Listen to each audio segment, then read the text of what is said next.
we now request the Honorable Prime Minister and the dignitaries to kindly offer floral tribute to the portraits of Nadaprabhu Kempegowda, Veeravanite Vanake Obava, Santa Shri Kanakadasa. ಇದೀಗ ಗೌರವಾನ್ವಿತ ಪ್ರಧಾನ ಮಂತ್ರಿಗಳಲ್ಲಿ ಹಾಗೂ ವೇದಿಕೆ ಮೇಲೆ ಉಪಸ್ಥಿತರಿರುವಂತಹ ಗಣ್ಯಮಾನ್ಯರಲ್ಲಿ ನಾಡಪ್ರಭು ಕೆಂಪೇಗೌಡ, ವೀರವನಿತೆ ಒನಕೆ ಓಬವ್ವ, ಸಂತ ಕನಕದಾಸರ ಭಾವಚಿತ್ರಗಳಿಗೆ ಪುಷ್ಪ ನಮನವನ್ನ ಸಲ್ಲಿಸಬೇಕಾಗಿ ವಿನಂತಿ. ದೂರದರ್ಶಿತ್ವದ ಕೆಂಪೇಗೌಡರು ಹಾಗೆಯೇ ಭಕ್ತಿಯ ಪರಾಕಾಷ್ಠತೆಯನ್ನು ಮೆರೆದಂತಹ ಸಂತ ಕನಕದಾಸ ಹಾಗೂ ನಾರಿ ಶಕ್ತಿಯ ಪ್ರತೀಕ ವೀರವನಿತೆ ಒನಕೆ ಓಬವ್ವ ಇದೀಗ ಪುಷ್ಪ ನಮನವನ್ನ ಸನ್ಮಾನ್ಯ ಪ್ರಧಾನಮಂತ್ರಿಗಳು ಹಾಗೂ ಎಲ್ಲ ಗಣ್ಯರು ಸಲ್ಲಿಸಿ ತಮ್ಮ ಸ್ವಸ್ಥಾನಕ್ಕೆ ಹಿಂತಿರುಗುತ್ತಿದ್ದಾರೆ. Indeed, a floral tribute to the portraits of Nadaprabhu Kempegowda, Veeravanite Vanake Obava, Saint Shri Kanakadasa.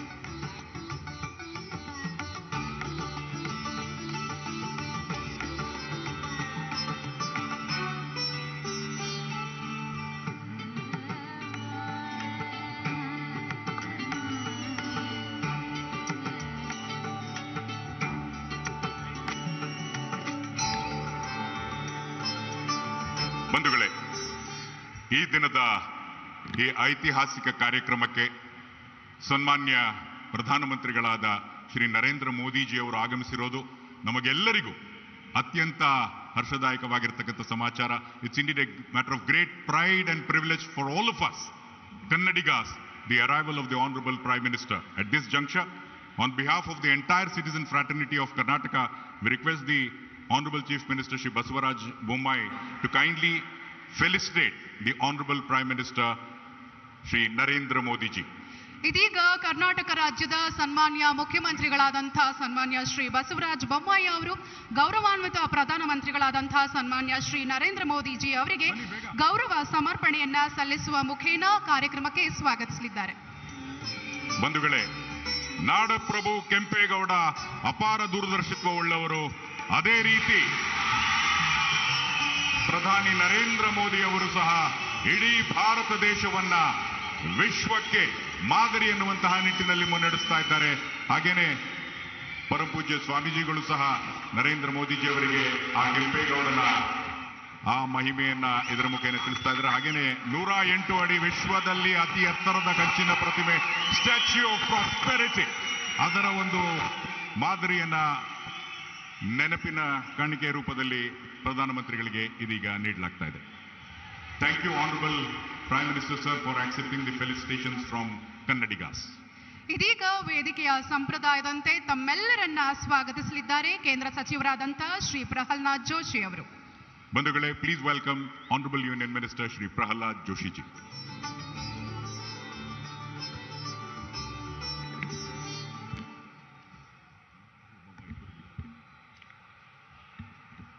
Kanakadasa ಜಯಂತಿಯ ಹಾಗೂ ಓಬವ್ವನ ಜಯಂತಿಯ ಈ ಶುಭ ಸಂದರ್ಭದಲ್ಲಿ ದೇಶ ಕಂಡ ಅಪರೂಪದ ನಾಯಕ,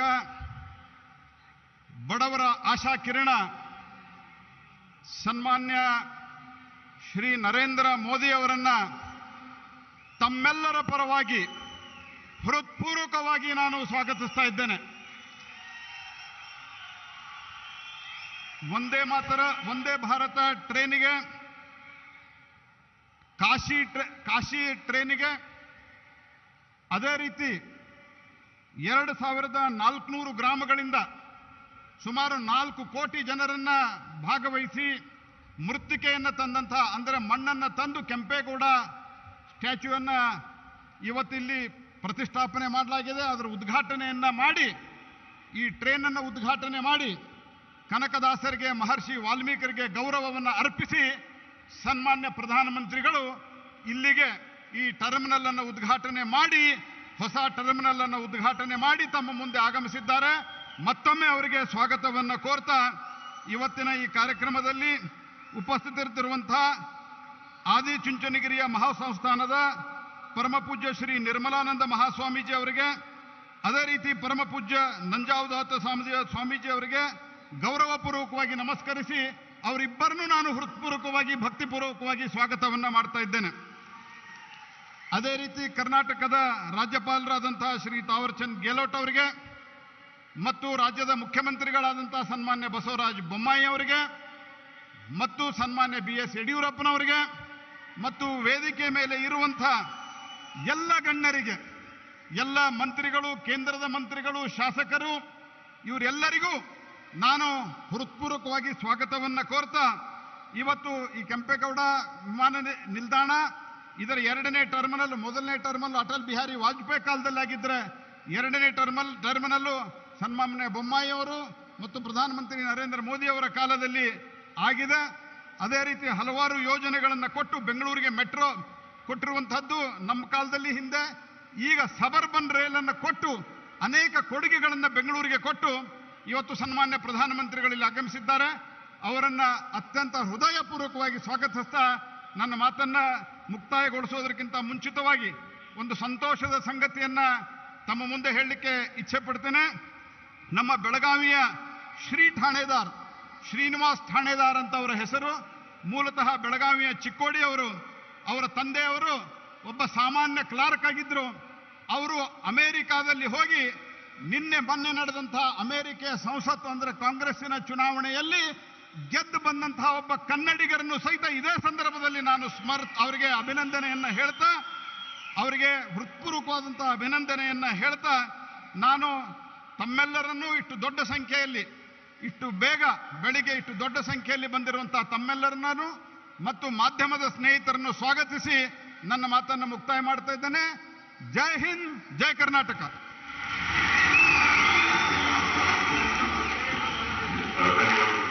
Thank you for extending a very cordial welcome. Thank you, sir. ಬನ್ನಿ ಬಂಧುಗಳೇ, ನಾಡಪ್ರಭು ಕೆಂಪೇಗೌಡರ ಕುರಿತಾಗಿ ಒಂದು ಕಿರು ಚಿತ್ರದ ಪ್ರಸ್ತುತಿವಾಗಲಿದೆ. ಬನ್ನಿ ವೀಕ್ಷಿಸೋಣ. Video please. ಗ್ಲೋಬಲ್ ನಗರವೆಂದೇ ಹೆಸರು ಪಡೆದ ಈ ಬೆಂಗಳೂರು ಭೂಮಿಯ ನಿರ್ಮಾತೃ ಕೆಂಪೇಗೌಡರ ಕಥೆ ಇದು. 1510ರಲ್ಲಿ ಜನಿಸಿದ ಕೆಂಪೇಗೌಡರು ಅಜ್ಜ ನಿರ್ಮಿಸಿದ ಯಲಹಂಕ ನಾಡಪ್ರಭು ಸಾಮ್ರಾಜ್ಯದ ಭವಿಷ್ಯದ ನಾಯಕರಾಗಿದ್ದರು. ಕೆಂಪೇಗೌಡರು ಯುವರಾಜರಾಗಿ ತನ್ನ ಭವಿಷ್ಯದ ಸಾಮ್ರಾಜ್ಯ ನಿರ್ಮಾಣದ ಕುರಿತು ವಿಶೇಷವಾದ ದೂರದೃಷ್ಟಿಯನ್ನು ಹೊಂದಿದ್ದರು. ವಿಜಯನಗರ ಸಾಮ್ರಾಜ್ಯದ ಚಕ್ರವರ್ತಿ ಅಚ್ಯುತರಾಯರ ಪ್ರೋತ್ಸಾಹದಿಂದ ಸ್ಫೂರ್ತಿ ಪಡೆದು ಕೆಂಪೇಗೌಡರು 1532ರಲ್ಲಿ ಬೆಂಗಳೂರಿನ ನಿರ್ಮಾಣಕ್ಕೆ ಶಂಕುಸ್ಥಾಪನೆ ನೆರವೇರಿಸಿದರು. ಕೆಂಪೇಗೌಡರ ವಾಸ್ತುಶಿಲ್ಪದ ಯೋಜನೆಯಲ್ಲಿ 4 ಮೂಲಭೂತ ಅಂಶಗಳೆಂದರೆ ಕೆರೆಕಟ್ಟೆಗಳು, ಕೋಟೆಗಳು, ಉದ್ಯಾನಗಳು ಮತ್ತು ಮಾರುಕಟ್ಟೆಗಳು. ಜಗತ್ತಿನಾದ್ಯಂತ ಬಹುತೇಕ ಎಲ್ಲಾ ನಾಗರಿಕತೆಗಳು ಮತ್ತು ದೊಡ್ಡ ನಗರಗಳು ನದಿಯ ತೀರದ ಪ್ರದೇಶಗಳಲ್ಲಿ ನಿರ್ಮಾಣಗೊಂಡಿರುವುದು ಸಹಜ. ಆದರೆ ಕೆಂಪೇಗೌಡರು ನಗರ ನಿರ್ಮಾಣಕ್ಕೆ ಆಯ್ದುಕೊಂಡ ಸ್ಥಳದ ಸುತ್ತಮುತ್ತ ಯಾವುದೇ ನದಿ ಮೂಲಗಳಿರಲಿಲ್ಲ. ಆದ ಕಾರಣ ನಗರದ ಸುತ್ತಮುತ್ತ ಕೆರೆಕಟ್ಟೆಗಳನ್ನು ನಿರ್ಮಿಸಿ ಅವುಗಳ ಸಂಪೂರ್ಣ ಸಾಮರ್ಥ್ಯವನ್ನು ಹೆಚ್ಚಿಸಿ ಅವುಗಳ ಆಧಾರದ ಮೇಲೆ ನಿರ್ಮಿಸಿದ ದೇಶದ ಏಕೈಕ ಸುಸ್ಥಿರ ನಗರ ಬೆಂಗಳೂರು. ನಗರಕ್ಕೆ ಧರ್ಮಾಂಬುದಿ, ಕೆಂಪಾಂಬುದಿ ಮೊದಲಾದ ಕೆರೆಗಳಿಂದ ನೀರಿನ ಸೌಲಭ್ಯದೊಂದಿಗೆ ಸುಸ್ಥಿರ ಜೀವನವನ್ನು ಖಾತ್ರಿಪಡಿಸಲಾಯಿತು. ನಗರದ ಅಭಿವೃದ್ಧಿಗಾಗಿ ಕೆಂಪೇಗೌಡರು ಅನುಸರಿಸಿದ ಅತ್ಯುತ್ತಮ ವೈಶಿಷ್ಟ್ಯವೆಂದರೆ ಬೀದಿ ಮತ್ತು ಪೇಟೆಗಳು. ಪ್ರತಿಯೊಂದು ಸಮುದಾಯವನ್ನು ಜನರು ಮಾಡುವ ವೃತ್ತಿ ಮತ್ತು ವ್ಯಾಪಾರದ ಪ್ರಕಾರ ವಿಂಗಡಿಸಲಾಯಿತು. ಅಂದರೆ ನಗರದ ಪೇಟೆ, ಬಳೆಪೇಟೆ, ಕುಂಬಾರಪೇಟೆ, ಚಿಕ್ಕಪೇಟೆ, ದೊಡ್ಡಪೇಟೆ, ಅಕ್ಕಿಪೇಟೆ ಮುಂತಾದವು. ಇದು ಯಾವುದೇ ಸಾಂಸ್ಕೃತಿಕ ಅಥವಾ ಧಾರ್ಮಿಕ ವಿಭಜನೆಯಾಗಿ ಇರಲಿಲ್ಲ. ಇದು ನಮ್ಮ 22 ವರ್ಷದ ಯುವ ನಾಯಕನ ದೂರದೃಷ್ಟಿಯ ಬುದ್ಧಿವಂತಿಕೆ. ಈ ಎಲ್ಲಾ ವ್ಯವಸ್ಥೆಯು ಬೆಂಗಳೂರನ್ನು ವ್ಯಾಪಾರ ಮತ್ತು ಕರಕುಶಲತೆಯ ಸಾಂಸ್ಕೃತಿಕ ಕೇಂದ್ರವಾಗಿ ಪರಿವರ್ತಿಸಿತು. ವಿಜಯನಗರದ ಚಕ್ರವರ್ತಿ ಅಚ್ಯುತರಾಯರು ಈ ರಾಜಧಾನಿಯ ಸಂಕೀರ್ಣ ಯೋಜನೆಯಿಂದ ತುಂಬಾ ಸಂತೋಷಗೊಂಡು ಹಲಸೂರು, ವರ್ತೂರು, ಕೆಂಗೇರಿ, ಜಿಗಣಿ, ಬಾಣಾವರ ಮುಂತಾದ ಸಮೀಪದ ಗ್ರಾಮಗಳನ್ನು ದಯಪಾಲಿಸಿದರು. 5 ಶತಮಾನಗಳ ನಂತರ ಇಂದಿಗೂ ಕೆಂಪೇಗೌಡರು ನಿರ್ಮಿಸಿದ 5 ಗೋಪುರಗಳು ಇದಕ್ಕೆ ಸಾಕ್ಷಿಯಾಗಿ ನಿಂತಿವೆ. ಅಂದಿನ ಆರೋಗ್ಯ ಗೋಪುರ ಇಂದಿನ ಲಾಲ್ಬಾಗ್ ಸಸ್ಯ ಉದ್ಯಾನವನವಾಗಿದೆ. ವಾಣಿಜ್ಯ ಗೋಪುರ ಇಂದಿನ ಮೇಕ್ರಿ ಸರ್ಕಲ್. ಗವಿಗಂಗಾಧರೇಶ್ವರ ದೇವಸ್ಥಾನದಲ್ಲಿ ದೈವ ಗೋಪುರ, ಹಲಸೂರಿನ ಶಿಕ್ಷ ಗೋಪುರ. 5 ಶತಮಾನಗಳ ಹಿಂದೆಯೇ ಕೆಂಪೇಗೌಡರ ಯೋಜನೆ ಎಷ್ಟೊಂದು ಅದ್ಭುತವಾಗಿತ್ತು ಎಂದರೆ ನಗರದ ಯೋಜನೆಯು ಆರಂಭದಿಂದ ಕೊನೆಯ ಹಂತದವರೆಗೂ ಎಲ್ಲದಕ್ಕೂ ವ್ಯವಸ್ಥೆ ಮಾಡಲಾಗಿತ್ತು. ಇಂದಿನ ಬೆಂಗಳೂರು ದೇಶದಲ್ಲಿ ಅತ್ಯುತ್ತಮ ವೈದ್ಯಕೀಯ ಚಿಕಿತ್ಸೆಯನ್ನು ಒದಗಿಸುತ್ತದೆ. ಇಂದಿನ ಬೆಂಗಳೂರು ಜಾಗತಿಕ ಕೈಗಾರಿಕಾ ದೈತ್ಯರಿಗೆ ನೆಲೆಯಾಗಿದೆ ಹಾಗೂ ವಾಣಿಜ್ಯ ಚಟುವಟಿಕೆಗಳು ಮತ್ತು ಉದ್ಯಮಶೀಲತಾ ಸಾಮರ್ಥ್ಯಗಳ ಹಾಟ್ಸ್ಪಾಟ್ ಆಗಿದೆ. ಇಂದಿನ ಬೆಂಗಳೂರು ದಕ್ಷಿಣ ಭಾರತದಲ್ಲಿ ಅತಿ ಹೆಚ್ಚು ಆದಾಯವನ್ನು ಗಳಿಸುವ ನಗರವಾಗಿದೆ. ಜೊತೆಗೆ ಮಿಲಿಟರಿ ಮತ್ತು ನ್ಯಾಯಾಂಗ ಚಟುವಟಿಕೆಗಳ ನೆಲೆಯಾಗಿದೆ. ನಮ್ಮ ಬೆಂಗಳೂರು ಎಲ್ಲೆಡೆಯಿಂದ ಆಗಮಿಸಿದ ಎಲ್ಲಾ ತರಹದ ಜನರಿಗೆ ಸೂರು ಒದಗಿಸಿದ ನಗರ. ಹಲವು ಸಾಮರ್ಥ್ಯ ಹಾಗೂ ಸಾಧ್ಯತೆಗಳನ್ನು ತೆರೆದಿಟ್ಟ ಪ್ರಗತಿಯ ಸಂಕೇತವಾಗಿ ಬೆಳೆದ ನಗರ. ಬೆಂಗಳೂರಿನಲ್ಲಿ ನವೆಂಬರ್ 11ರಂದು ನಾಡಪ್ರಭು ಕೆಂಪೇಗೌಡರ 108 ಅಡಿ ಕಂಚಿನ ಭವ್ಯ ಪ್ರಗತಿಯ ಪ್ರತಿಮೆ ಸ್ಟ್ಯಾಚ್ಯೂ ಆಫ್ ಪ್ರಾಸ್ಪೆರಿಟಿಯನ್ನು ಸನ್ಮಾನ್ಯ ಪ್ರಧಾನಮಂತ್ರಿ ನರೇಂದ್ರ ಮೋದಿಜಿಯವರು ಲೋಕಾರ್ಪಣೆಗೊಳಿಸುತ್ತಿದ್ದಾರೆ. ಮೋದಿಜಿಯವರು ನಮ್ಮ ದೇಶದ ಐತಿಹಾಸಿಕ ನಾಯಕರನ್ನು ಸದಾ ಗೌರವಿಸಿಕೊಂಡು ಬಂದಿದ್ದಾರೆ. ಅವರು ನಾಡಪ್ರಭು ಕೆಂಪೇಗೌಡರ ಬಗೆಗೂ ಅದೇ ಉನ್ನತ ಗೌರವವನ್ನು ಇರಿಸಿಕೊಂಡಿದ್ದಾರೆ. ಕರ್ನಾಟಕ ಮತ್ತು ನರೇಂದ್ರ ಮೋದಿಜಿಯವರ ನಡುವಿನ ಸಂಬಂಧವೂ ಅಪೂರ್ವವಾದುದು.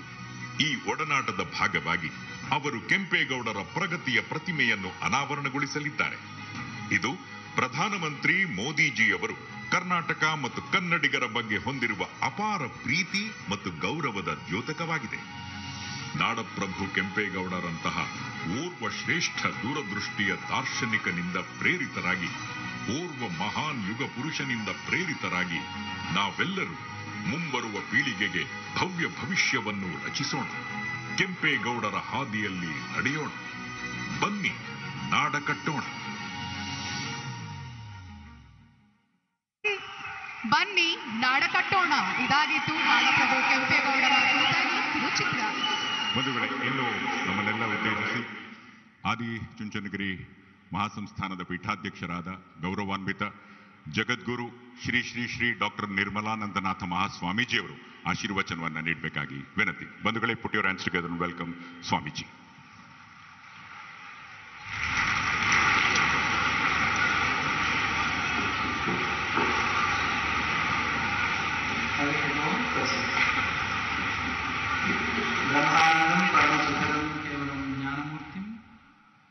ದ್ವಂದ್ವಾತೀತಂ ಗಗನ ಸದೃಶಂ ತತ್ವಮಸ್ಯಾದಿಲಕ್ಷ್ಯಂ ಏಕಂ ನಿತ್ಯಂ ವಿಮಲಂ ಅಚಲಂ ಸರ್ವಧಿ ಸಾಕ್ಷಿಭೂತಂ ಭಾವಾತೀತಂ ತ್ರಿಗುಣರಹಿತಂ ಸದ್ಗುರುಂ ತಂ ನಮಾಮಿ.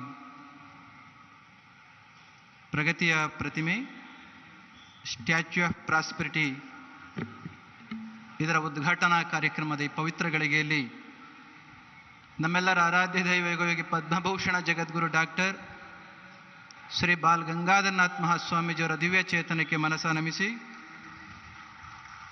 ಇವತ್ತಿನ ಈ ಕಾರ್ಯಕ್ರಮಕ್ಕೆ, ಬಹು ನಿರೀಕ್ಷಿತವಾದ ಕಾರ್ಯಕ್ರಮಕ್ಕೆ, ಭವ್ಯ ಭಾರತದ ಜನಪ್ರಿಯ ಪ್ರಧಾನಮಂತ್ರಿಗಳಾಗಿ, ವಿಶ್ವ ನಾಯಕರಾಗಿ ಇವತ್ತಿನ ಸ್ಟ್ಯಾಚ್ಯೂ ಆಫ್ ಪ್ರಾಸ್ಪೆರಿಟಿಯನ್ನು ಉದ್ಘಾಟನೆ ಮಾಡಿರ್ತಕ್ಕಂಥ ಗೌರವಾನ್ವಿತ ನರೇಂದ್ರ ಮೋದಿಜಿಯವರನ್ನು ಕೂಡ ನೆನಪು ಮಾಡಿಕೊಡ್ತಾ, ಶ್ರೀ ಸ್ವಾಮೀಜಿಯವರು, ಮುಖ್ಯಮಂತ್ರಿಗಳು, ಗವರ್ನರ್ ಮತ್ತು ನೆರೆದಿರ್ತಕ್ಕಂಥ ಎಲ್ಲ ಮಾನ್ಯರೇ ಮತ್ತು ಸಭಿಕರೇ, ಆಸ್ತಿಕ ಬಂಧುಗಳೇ, ಸದ್ಭಕ್ತ ಮಹಾಶಯರೇ,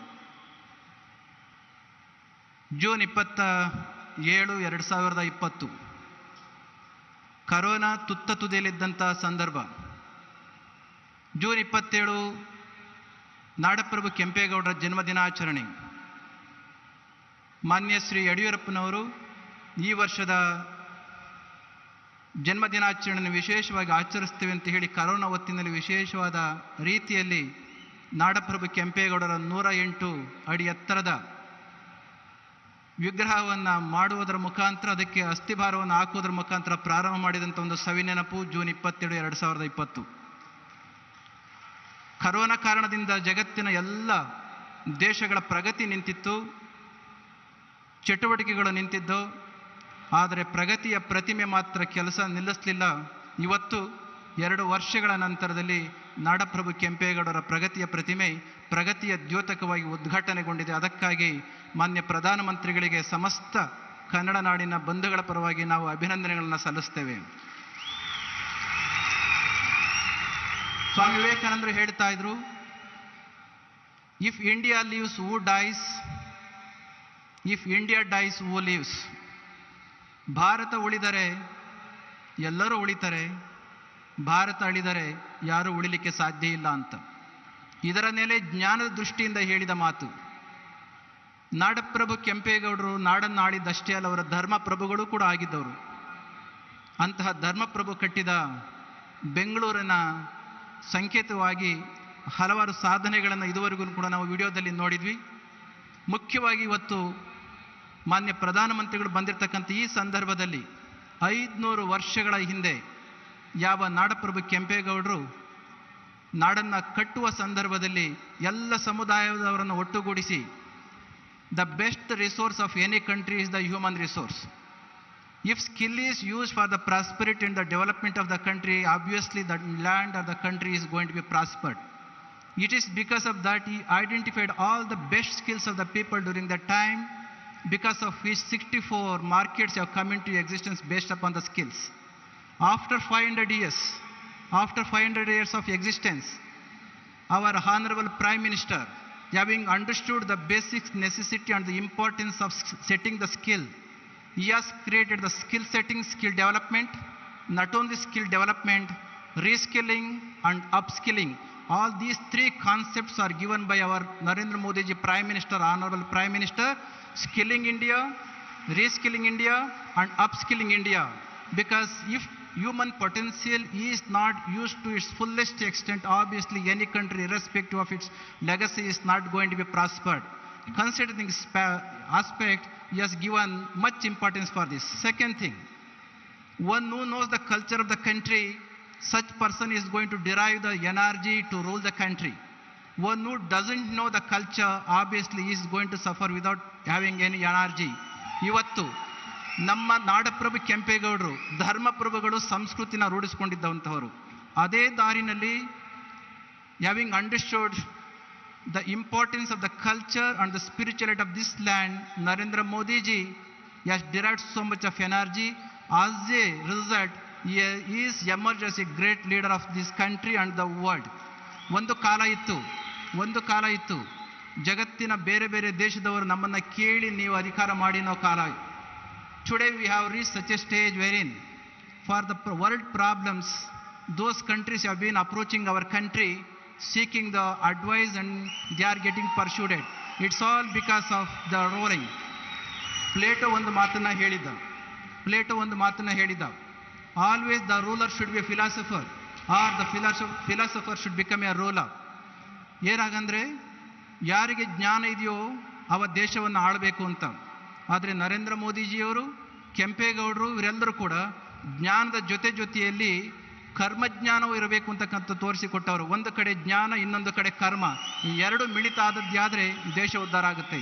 ಈ ದಾರಿನಲ್ಲಿ ಇವತ್ತು ನಮ್ಮ ದೇಶ ಪ್ರಗತಿಯನ್ನು ಸಾಧಿಸ್ತಾ ಇದೆ. ಕರೋನಾ ಆರ್ಥಿಕ ಸ್ಥಿತಿಯನ್ನು ಮುಳುಗಿಸಿದ್ರು ಕೂಡ, ಬೇರೆ ಬೇರೆ ದೇಶದ ಆರ್ಥಿಕ ಸ್ಥಿತಿ ಡೋಲಾಯಮಾನ ಆಗಿದ್ರು ಕೂಡ ನಮ್ಮ ದೇಶದ ಆರ್ಥಿಕ ಸ್ಥಿತಿ ಇಷ್ಟೊಂದು ಸುಭದ್ರವಾಗಿರಲಿಕ್ಕೆ ಕೆಂಪೇಗೌಡರು ಅಂದು ಕಟ್ಟಿಕೊಟ್ಟಿದ್ದಂಥ ನಾಡು, ಅದನ್ನು ಅನುಸರಣೆ ಮಾಡ್ತಾ ಇರ್ತಕ್ಕಂಥ ಇವತ್ತಿನ ನಿಯಮಗಳು ನಮ್ಮ ದೇಶವನ್ನು ಜಗದೆಲ್ಲೆಡೆ ತಲೆ ಎತ್ತಿ ನಿಲ್ಲುವ ಹಾಗೆ ಮಾಡಿದ್ದಾವೆ.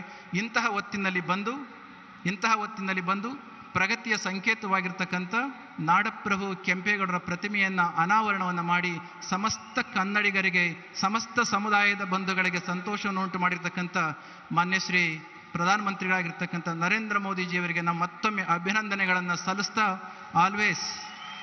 Always there is one statement, man has succeeded in splitting an atom before acquiring the wisdom of uniting human hearts. ಇವತ್ತು ಆಗಿರ್ತಕ್ಕಂಥದ್ದು ಇಲ್ಲಿ ಮನುಷ್ಯರನ್ನು ಕೂಡಿಸುವ ಮುಖಾಂತರ ಶಕ್ತಿಯನ್ನು ಪ್ರವರ್ಧಮಾನಕ್ಕೆ ಬರುವಂತೆ ಮಾಡಿ ನಾಡಿನ ಪ್ರಗತಿಗೆ ಕೆಂಪೇಗೌಡರು ಕಾರಣರಾಗಿದ್ದರು. ಇವತ್ತು ನರೇಂದ್ರ ಮೋದಿಜಿಯವರು ಅದೇ ನಿಟ್ಟಿನಲ್ಲಿ ಕೆಲಸವನ್ನು ಮಾಡ್ತಾ ಇದ್ದಾರೆ.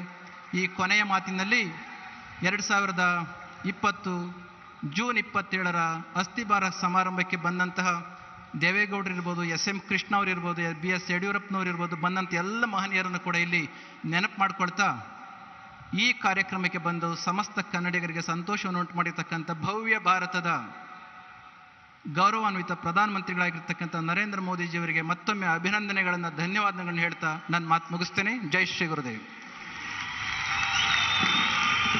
Well, ladies and gentlemen, Parama Pujya Swamiji has thanked the Honorable Prime Minister Shri Narendra Modi ji on behalf of all Kannadigas, all country, not just leading India, but the entire world.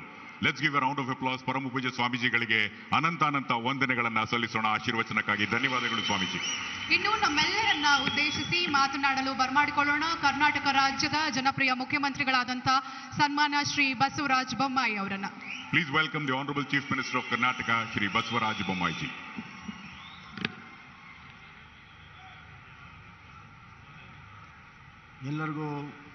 ಎಲ್ಲರಿಗೂ ನಮಸ್ಕಾರಗಳು.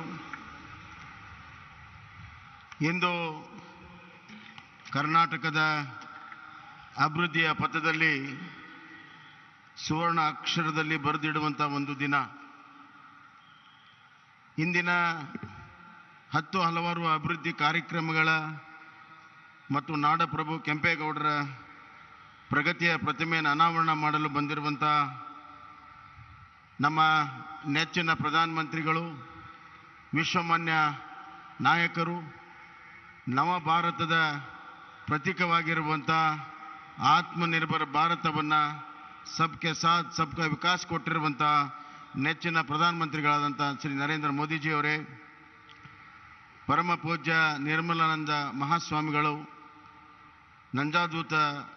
ಪರಮ ಪೂಜ್ಯ ನಂಜಾದೂತ ಮಹಾಸ್ವಾಮಿಗಳ ಪಾದಗಳಲ್ಲಿ ನಮಸ್ಕರಿಸಿ, ಗಂತಾವತ್ತ ರಾಜ್ಯಪಾಲರಂಥ ಗೆಲೋಜಿಯವರೇ, ಹಿರಿಯರಾದಂಥ ಯಡಿಯೂರಪ್ಪಜಿಯವರೇ, ಕೇಂದ್ರದ ಎಲ್ಲ ಸಚಿವರೇ, ನನ್ನ ಸಚಿವ ಸಂಪುಟದ ಎಲ್ಲ ಸದಸ್ಯರೇ, ವೇದಿಕೆ ಮೇಲಿರುವಂಥ ಗಣ್ಯರೇ, ಇಲ್ಲಿ ನೆರೆದಿರುವಂಥ ಅಣ್ಣ ತಮ್ಮಂದಿರೇ, ಅಕ್ಕ ತಂಗಿರೇ, ಮಾಧ್ಯಮ ಸ್ನೇಹಿತರೆ, ಬಂಧುಗಳೇ,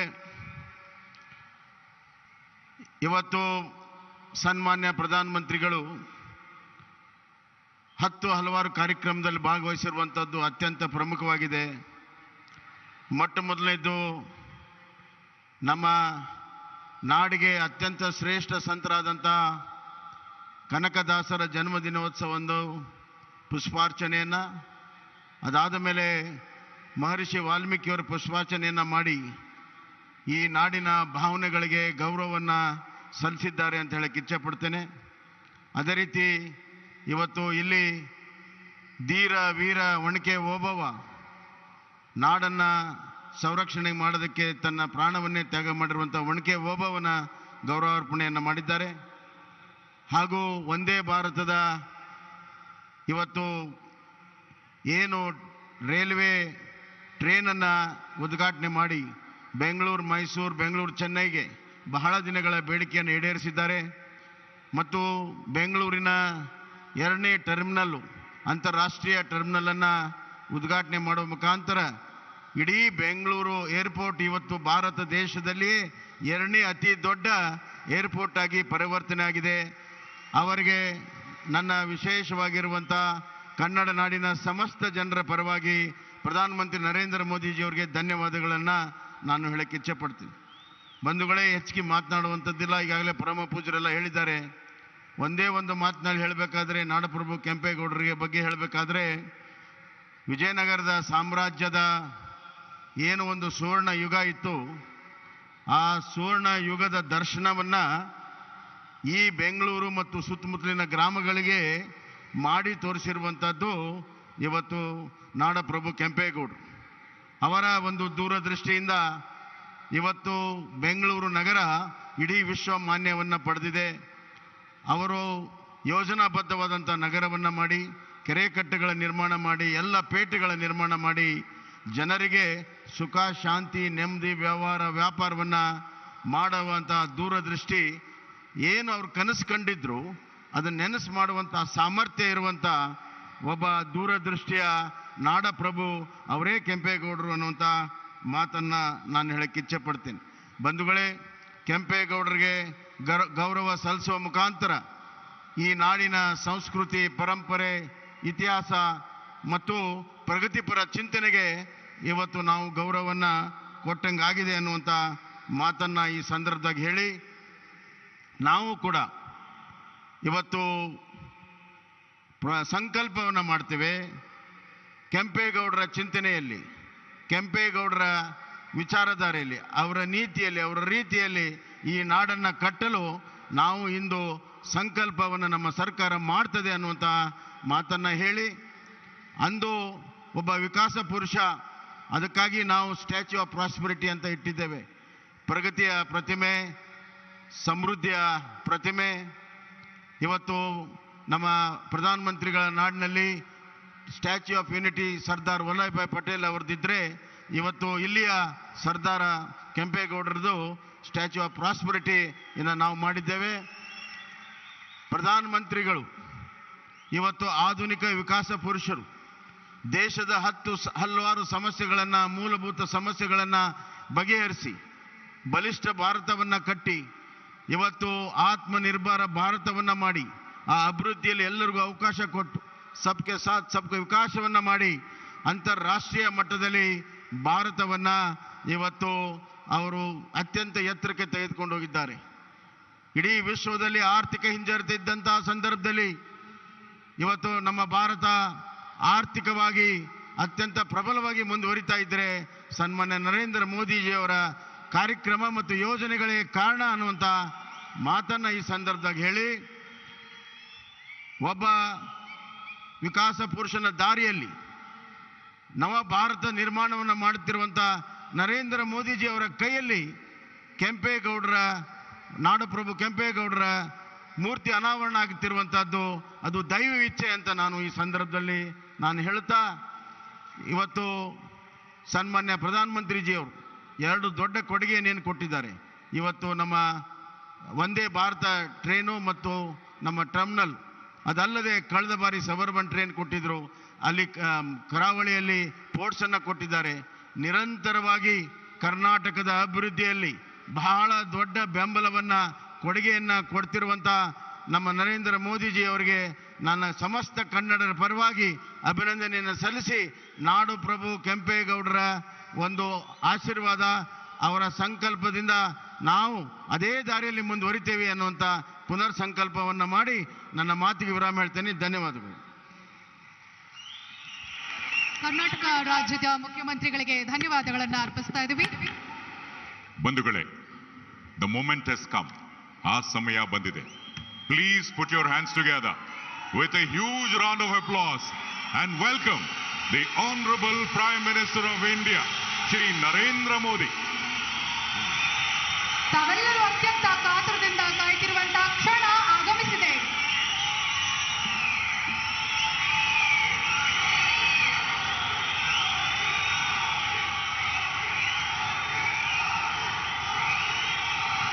भारत माता की, भारत माता की. ಕರ್ನಾಟಕದ ಸಮಸ್ತ ಜನತೆಗೆ ನನ್ನ ಕೋಟಿ ಕೋಟಿ ನಮಸ್ಕಾರಗಳು.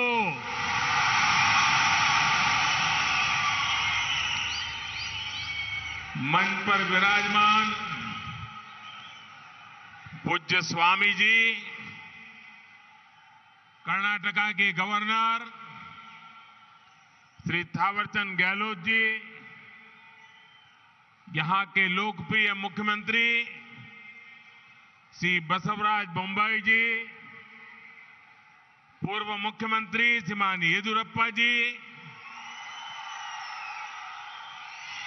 केंद्रीय मंत्रिमंडल के मेरे सहयोगीगण, राज्य सरकार के मंत्री, सांसदगण, विधायकगण, अन्य सभी महानुभाव और विशाल संख्या में पधारे हुए मेरे प्यारे भाइयों और बहनों,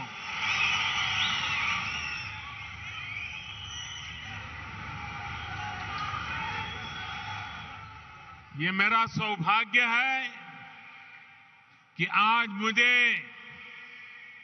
बेंगलुरु में एक बहुत विशेष दिन पर आने का अवसर मिला है. आज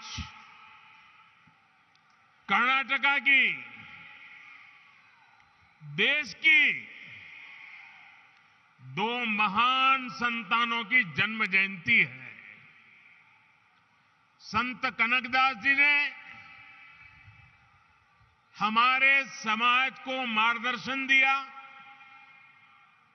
तो उनके ओवरवाज ने हमारे गौरव, हमारी संस्कृति की सुरक्षा के लिए योगदान किया। मैं इन दोनों विभूतियों को पुनः एक बार नमन करता हूं। साथियों, आज इन महान विभूतियों को सम्मान देते हुए हम बेंगलुरु के कर्नाटका के विकास और विरासत दोनों को सशक्त कर रहे हैं। आज कर्नाटका को पहली made in India Vande Bharat train मिली। ये ट्रेन चेन्नई, देश की स्टार्टअप कैपिटल बेंगलुरु और धरोहरों के शहर मैसूरू को आपस में जोड़ती है। कर्नाटका के लोगों को अयोध्या, प्रयागराज और काशी के दर्शन कराने वाली भारत गौरव काशी दर्शन ट्रेन, इसकी भी आज शुरुआत हुई है। आज केम्पेगौड़ा इंटरनेशनल एयरपोर्ट के दूसरे टर्मिनल का भी उद्घाटन हुआ है। मैंने सोशल मीडिया पर एयरपोर्ट के नए टर्मिनल की कुछ तस्वीरें पोस्ट की थी और आज वहां जाकर लगा कि नया टर्मिनल तस्वीरों में जितना सुंदर दिख रहा है, उससे भी ज्यादा भव्य है, आधुनिक है। ये बेंगलुरु के लोगों की बहुत पुरानी मांग थी, जो अब हमारी सरकार पूरा कर रही है। साथियों, मुझे नाड़ प्रभु केम्पेगौड़ा जी की 108 फीट की प्रतिमा के अनावरण और उनके जलाभिषेक का भी अवसर मिला। नाड़ प्रभु केम्पेगौड़ा की ये विशाल प्रतिमा हमें भविष्य के बेंगलुरु, भविष्य के भारत के लिए निरंतर समर्पित भाव से मेहनत करने की प्रेरणा देगी। भाइयों और बहनों, ये मेरा सौभाग्य है कि आज पूज्य स्वामी जी ने जिस प्रकार से आशीर्वाद दिए, जिस प्रकार से भावना प्रकट की, मैं हृदय से उनका आभार व्यक्त करता हूं। साथियों, आज पूरी दुनिया में भारत की पहचान स्टार्टअप के लिए है और भारत की इस पहचान को सशक्त करने में बहुत बड़ी भूमिका हमारे बेंगलुरु की है। स्टार्टअप सिर्फ एक कंपनी भर नहीं होता, स्टार्टअप एक जज्बा होता है, कुछ नया करने का जज्बा, कुछ हटकर के सोचने का जज्बा।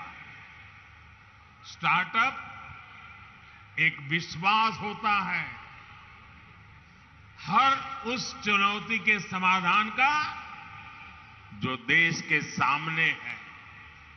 इसलिए बेंगलुरु एक स्टार्टअप स्पिरिट का प्रतिनिधित्व करता है। यही स्टार्टअप स्पिरिट आज दुनिया में भारत को एक अलग लीग में खड़ा करती है। भाइयों और बहनों, आज यहां जो कार्यक्रम हो रहा है ये भी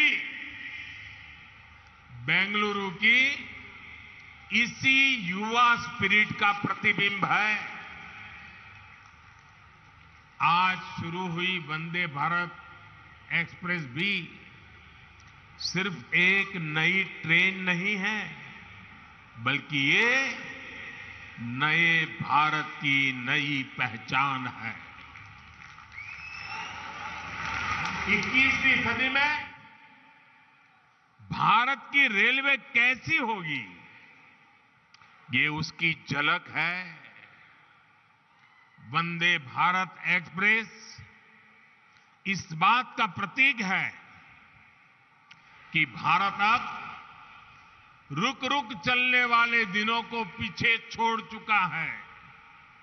भारत अब तेज दौड़ना चाहता है और इसके लिए हर संभव प्रयास कर रहा है। साथियों, आने वाले 8-10 सालों में हम भारतीय रेल के कायाकल्प का लक्ष्य लेकर चल रहे हैं। 400 से ज्यादा नई वंदे भारत ट्रेनें, विस्टाडोम कोचेज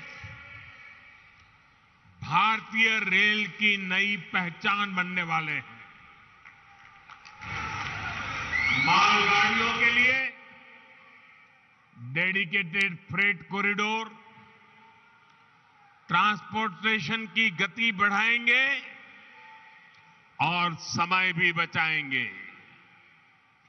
तेजी से हो रहा ब्रॉडगेज परिवर्तन का काम नए नए क्षेत्रों को रेलवे के मैप पर लेकर आ रहा है और इन सब के बीच आज देश अपने रेलवे स्टेशनों को भी आधुनिक बना रहा है।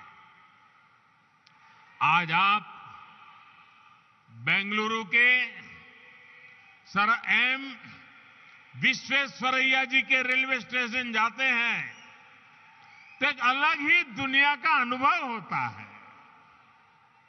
हमारा लक्ष्य देश के बड़े रेलवे स्टेशनों को इस प्रकार आधुनिक बनाने का है। इसी सोच के साथ यहां कर्नाटका में भी बेंगलुरु कैंटोनमेंट यशवंतपुर रेलवे स्टेशनों का भी कायाकल्प किया जा रहा है। साथियों, विकसित भारत के निर्माण में हमारे शहरों के बीच कनेक्टिविटी की भी बड़ी भूमिका होगी। देश में एयर कनेक्टिविटी का ज्यादा से ज्यादा विस्तार हो,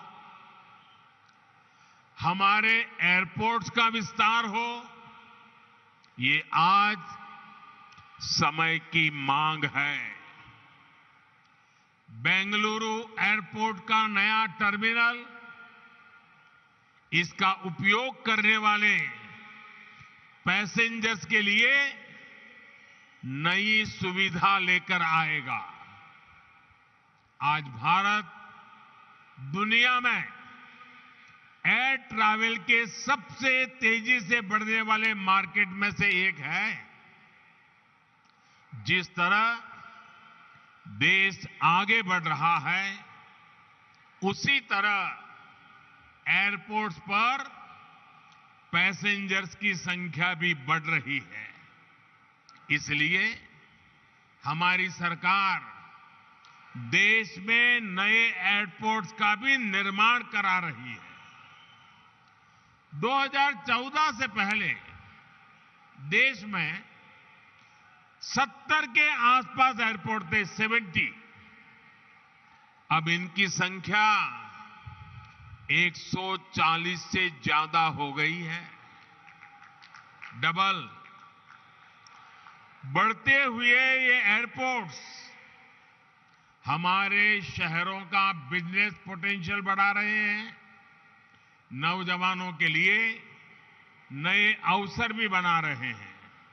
साथियों, आज पूरी दुनिया में भारत में निवेश के लिए जो अभूतपूर्व विश्वास बना है, उसका बहुत बड़ा लाभ कर्नाटका को भी मिल रहा है।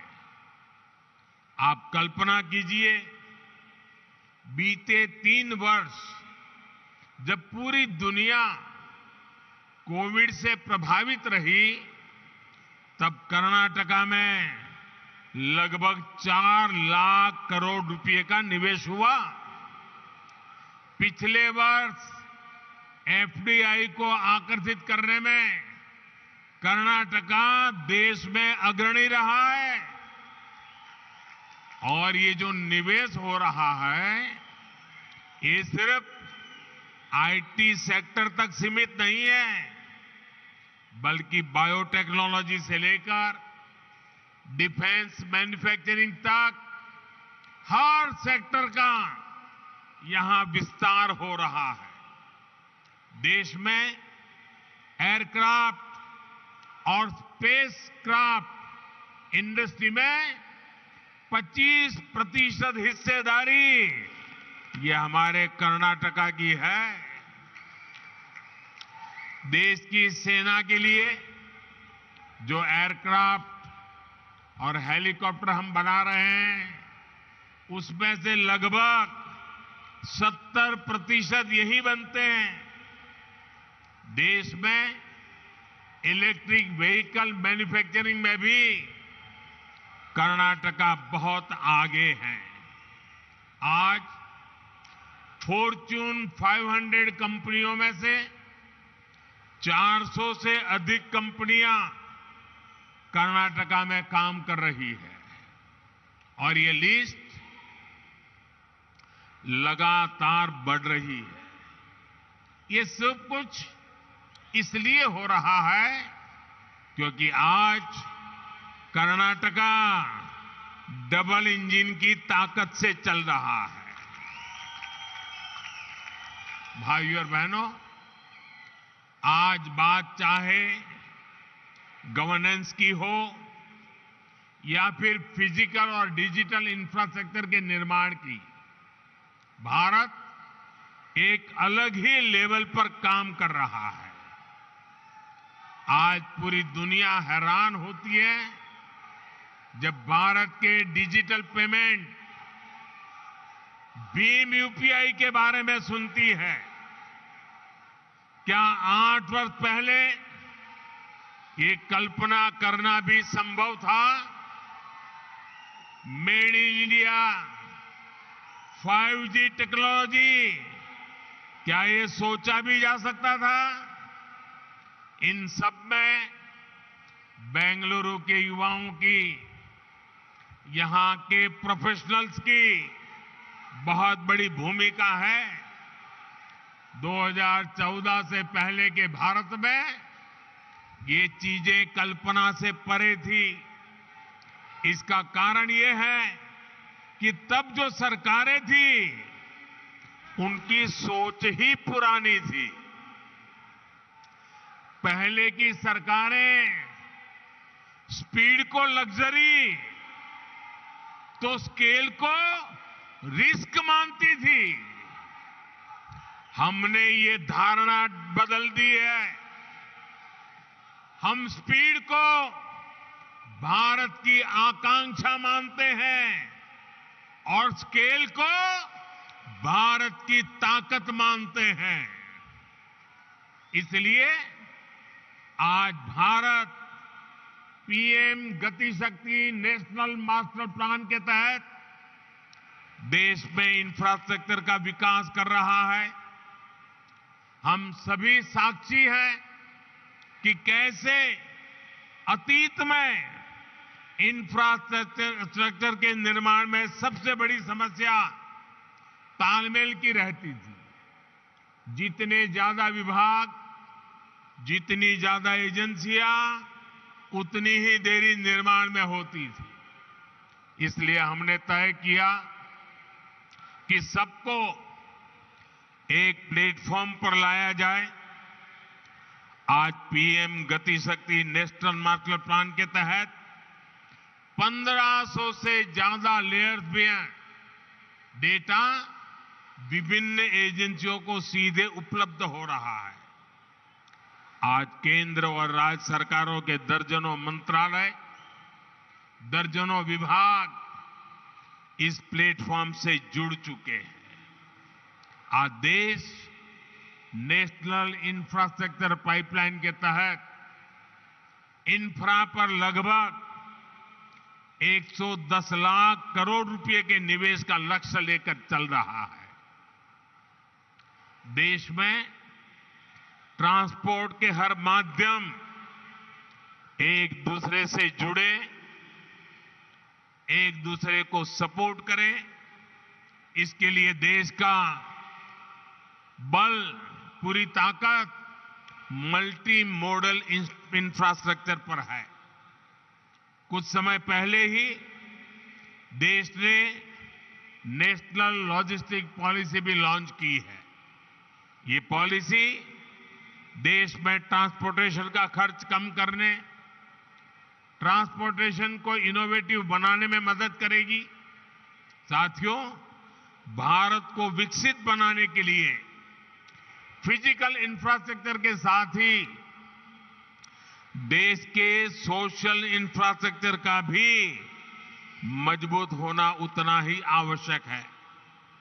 मुझे खुशी है कि कर्नाटका की डबल इंजन सरकार सोशल इंफ्रा पर भी उतना ही ध्यान दे रही है। बीते 8 वर्षों में देश में गरीबों के लिए 3.5 करोड़ घर बनाए गए हैं। यहां कर्नाटका में भी गरीबों के लिए 8 लाख से ज्यादा पक्के घरों को स्वीकृति दी गई है।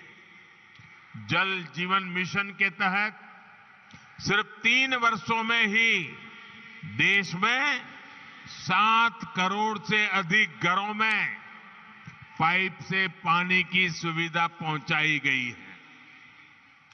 कर्नाटका के भी 30 लाख से ज्यादा ग्रामीण परिवारों तक पहली बार पाइप से पानी पहुंचा है। आयुष्मान भारत योजना के तहत देश के 4 करोड़ गरीबों को अस्पताल में मुफ्त इलाज मिला है। कर्नाटका के भी 30 लाख से अधिक गरीब मरीजों ने ये योजना का लाभ लिया है। मुझे खुशी है कि इन सुविधाओं की सबसे अधिक लाभार्थी हमारी माताएं हैं, हमारी बहनें हैं, हमारी बेटियां हैं।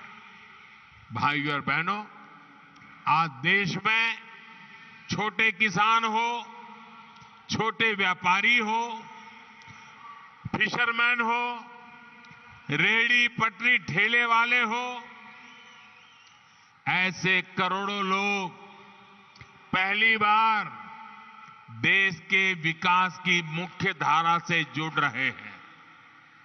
पीएम किसान सम्मान निधि के तहत देश के 10 करोड़ से अधिक किसानों के बैंक खातों में लगभग 2.25 लाख करोड़ रुपए ट्रांसफर किए गए हैं। कर्नाटका के भी 55 लाख से ज्यादा छोटे किसानों को लगभग 11,000 करोड़ रुपए मिल चुके हैं।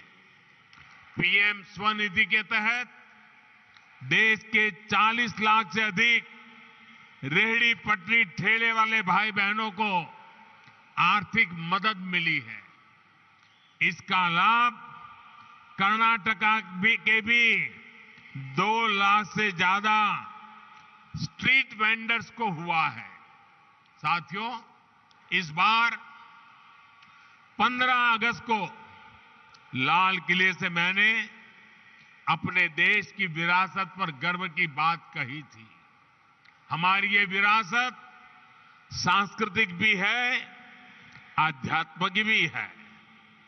आज भारत गौरव रेल देश के आस्था और आध्यात्म के स्थलों को जोड़ने के साथ ही एक भारत श्रेष्ठ भारत की भावना को भी मजबूत कर रही है। इस वर्ष अब तक देश के अलग अलग हिस्सों के लिए इस ट्रेन की 9 यात्राएं पूरी हो चुकी हैं। शिरडी मंदिर हो, श्री रामायण यात्रा हो, दिव्य काशी यात्रा हो, ऐसी सभी ट्रेनों का यात्रियों को बहुत सुखद अनुभव रहा। आज कर्नाटका से काशी, अयोध्या और प्रयागराज के लिए यात्रा शुरू हुई है। इससे कर्नाटका के लोगों को काशी, अयोध्या के दर्शन करने में मदद मिलेगी। भाई और बहनों, भगवत भक्ति और सामाजिक शक्ति से कैसे समाज को जोड़ा जा सकता है, इसकी प्रेरणा हमें संत कनकदास जी से भी मिलती है। एक तरफ उन्होंने कृष्ण भक्ति का रास्ता चुना और दूसरी तरफ कुल कुल कुल वेंदु होड़े दाड़दिरी कहकर उन्होंने जाति के आधार पर भेदभाव को खत्म करने का संदेश दिया। आज पूरी दुनिया में मिलेट्स यानी मोटे अनाज के महत्व को लेकर के चर्चा हो रही है। संत कनकदास जी ने उस दौर में ही मिलेट का महत्व स्थापित कर दिया था। उनकी रचना थी राम धान्य चरिते। उन्होंने कर्नाटका में सबसे ज्यादा पसंद किए जाने वाले मिलेट रागी का उदाहरण देते हुए सामाजिक समानता का संदेश दिया था। भाई और बहनों, आज हमारा प्रयास है कि बेंगलुरु शहर का विकास वैसे ही हो जैसे नाड़ प्रभु केम्पे गौड़ा जी ने कल्पना की थी। इस शहर की बसावट यहां के लोगों को केम्पे गौड़ा जी की महान देन है।